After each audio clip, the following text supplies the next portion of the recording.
For 56 years, people all over the triad have come out, they've rolled up their sleeves, and they gave the gift of life.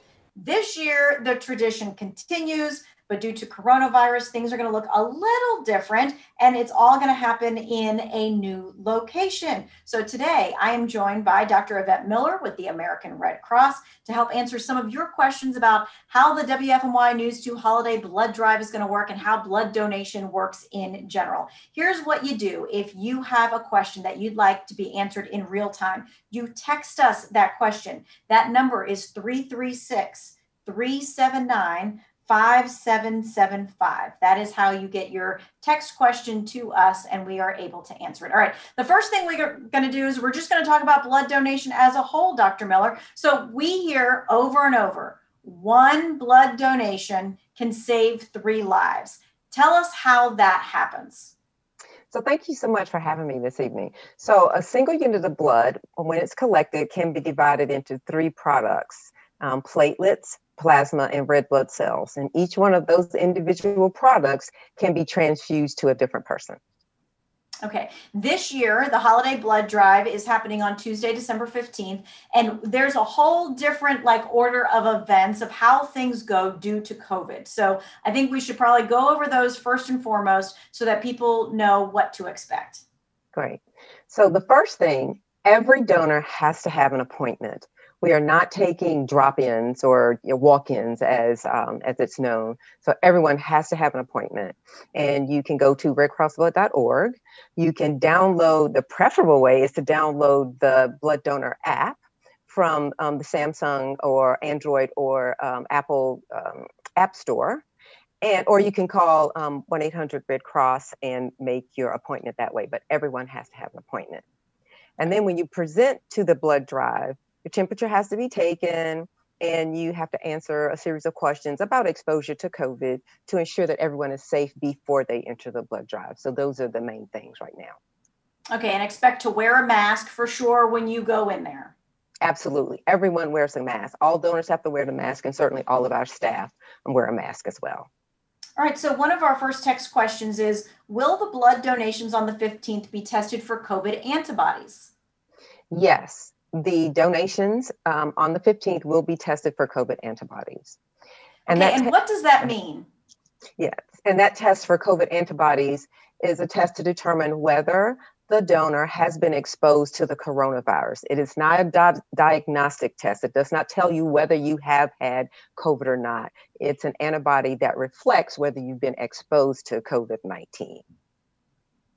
And so the next question would be, well, if you see that I have those antibodies, does that mean that I'm immune from COVID? Well, I would say in general, that's what that means. But, we're still learning a lot about COVID-19 antibodies.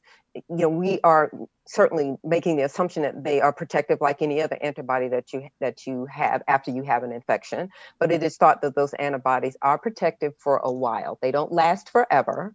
That's one thing we definitely know about the COVID antibodies is that over time, they decrease in the blood.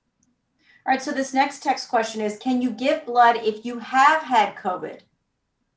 If you have had COVID, if you are fully recovered and no symptoms, then yes, you can donate blood.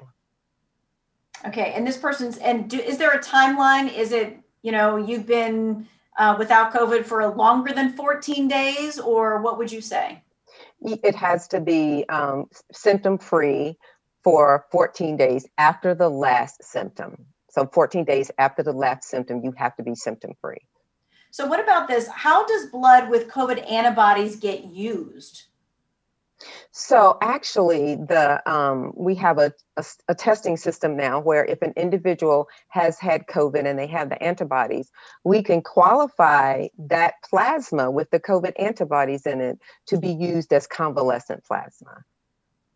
So then to help other people. Absolutely, to help other people.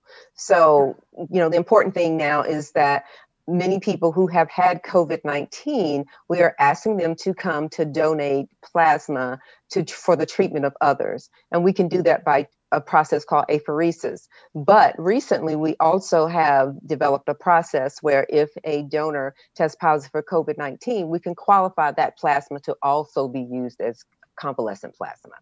All right, what happens if you go to give blood? Are you tested for COVID, or can you give blood and maybe have COVID at that time and not know? We do not test for COVID-19. No, we do not. Again, like I mentioned, we do not do the diagnostic test.